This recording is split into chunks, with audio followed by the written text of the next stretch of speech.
Qu'est-ce que Dieu? Dieu est l'intelligence suprême, cause première de toutes choses. Que doit-on entendre par infini? Ce qui n'a ni commencement, ni fin, l'inconnu. Tout ce qui est inconnu est infini. Pourrait-on dire que Dieu c'est l'infini? Définition incomplète. Pauvreté de la langue des hommes qui est insuffisante pour définir les choses qui sont au-dessus de leur intelligence. Dieu est infini dans ses perfections, mais l'infini est une abstraction. Dire que Dieu est l'infini, c'est prendre l'attribut pour la chose même et définir une chose qui n'est pas connue par une chose que ne lit pas davantage. Où peut-on trouver la preuve de l'existence de Dieu? Dans un axiome que vous appliquez à vos sciences, il n'y a pas d'effet sans cause. Cherchez la cause de tout ce qui n'est pas l'œuvre de l'homme et votre raison vous répondra. Pour croire en Dieu, il suffit de jeter les yeux sur les œuvres de la création. L'univers existe, il a donc une cause. Douter de l'existence de Dieu serait nier que tout est fait à une cause et avancer que rien a pu faire quelque chose. Quelles conséquences peut-on tirer du sentiment intuitif que tous les hommes portent en eux-mêmes de l'existence de Dieu? Que Dieu existe, car d'où lui viendrait ce sentiment s'il ne reposait sur rien? C'est encore une suite du principe qu'il n'y a pas d'effet sans cause. Le sentiment intime que nous avons en nous-mêmes de l'existence de Dieu ne serait-il pas le fait de l'éducation et le produit d'idées acquises? Si cela était, pourquoi vos sauvages auraient-ils ce sentiment? Si le sentiment de l'existence d'un être suprême n'était que le produit d'un enseignement, il ne serait pas universel et n'existerait, comme les notions des sciences, que chez ceux qui auraient pu recevoir cet enseignement. Que penser de l'opinion qui attribue la formation première à une combinaison fortuite de la matière, autrement dit, au hasard? Autre absurdité, quel homme de bon sens peut regarder le hasard comme un être intelligent? Et puis, qu'est-ce que le hasard? Rien.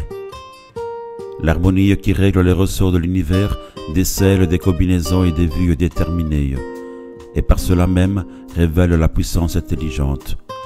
Attribuer la formation première au hasard serait un non-sens, car le hasard est aveugle et ne peut produire les effets de l'intelligence. Un hasard intelligent ne serait plus le hasard. Où voit-on dans la cause première une intelligence suprême et supérieure à toutes les intelligences? Vous avez un proverbe qui dit ceci: à l'œuvre, on reconnaît l'ouvrier. Eh bien, regardez l'œuvre et cherchez l'ouvrier. C'est l'orgueil qui engendre l'incrédulité. L'homme orgueilleux ne veut rien au-dessus de lui. C'est pourquoi il s'appelle esprit fort, pauvre être qu'un souffle de Dieu peut abattre. On juge de la puissance de l'intelligence par ses œuvres. Nul être humain ne pouvant créer ce que produit la nature, la cause première est donc une intelligence supérieure à l'humanité. Quels que soient les prodiges accomplis par l'intelligence humaine, cette intelligence a elle-même une cause. Et plus ce qu'elle accomplit est grand, plus la cause première doit être grande. C'est cette intelligence qui est la cause première de toute chose, quel que soit le nom sous lequel l'homme l'a désignée. Sera-t-il un jour donné à l'homme de comprendre le mystère de la divinité? Quand son esprit ne sera plus obscurci par la matière et que par sa perfection il se sera rapproché de lui, alors il le verra et il le comprendra. L'infériorité des facultés de l'homme ne lui permet pas de comprendre la nature intime de Dieu. Dans l'enfance de l'humanité, l'homme le confond souvent avec la créature dont il lui attribue les imperfections. Mais à mesure que le sens moral se développe en lui, sa pensée pénètre mieux le fond des choses et il s'en fait une idée plus juste et plus conforme à la saine raison, quoique toujours incomplète. Lorsque nous disons que Dieu est éternel, infini, immuable, immatériel, unique, tout-puissant, souverainement juste et bon, n'avons-nous pas une idée complète de ses attributs? À votre point de vue, oui, parce que vous croyez tout embrasser. Mais sachez bien qu'il est des choses au-dessus de l'intelligence de l'homme le plus intelligent, et pour lesquelles votre langage, borné à vos idées et à vos sensations, n'a point d'expression. La raison vous dit en effet que Dieu doit avoir ses perfections au suprême degré, car s'il en avait une seule de moins, ou bien qu'il ne fût pas à un degré infini, il ne serait pas supérieur à tout, et par conséquent ne serait pas Dieu. Pour être au-dessus de toutes choses, Dieu ne doit subir aucune vicissitude et n'avoir aucune des imperfections que l'imagination peut concevoir. Dieu est éternel. S'il avait eu un commencement, il serait sorti du néant, ou bien il aurait été créé lui-même par un être antérieur. C'est ainsi que de proche en proche nous remontons à l'infini et à l'éternité. Il est immuable. S'il était sujet à des changements, les lois qui régissent l'univers n'auraient aucune stabilité. Il est immatériel, c'est-à-dire que sa nature diffère de tout ce que nous appelons matière. Autrement, il ne serait pas immuable, car il serait sujet aux transformations de la matière. Il est unique. S'il y avait plusieurs dieux, il n'y aurait ni unité de vue, ni unité de puissance dans l'ordonnance de l'univers. Il est tout-puissant, parce qu'il est unique.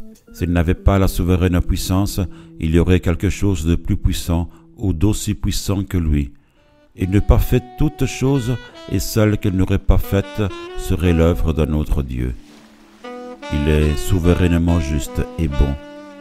La sagesse providentielle des lois divines se révèle dans les plus petites choses comme dans les plus grandes, et cette sagesse ne permet de douter ni de sa justice, ni de sa beauté. Dieu est-il un être distinct, ou bien serait-il, selon l'opinion de quelques-uns, la résultante de toutes les forces et de toutes les intelligences de l'univers réunies? S'il en était ainsi, Dieu ne serait pas, car il serait l'effet et non la cause. Il ne peut être à la fois l'un et l'autre. Dieu existe. Vous n'en pouvez douter, c'est l'essentiel, croyez-moi, n'allez pas au-delà, ne vous égarez pas dans un labyrinthe dont vous ne pourriez sortir. Cela ne vous rendrait pas meilleur, mais peut-être un peu plus orgueilleux parce que vous croiriez savoir, et qu'en réalité, vous ne saurez rien. Laissez donc de côté tous ces systèmes. Vous avez assez de choses qui vous touchent plus directement, à commencer par vous-même. Étudiez vos propres imperfections, afin de vous en débarrasser. Cela vous sera plus utile que de vouloir pénétrer ce qui est impénétrable.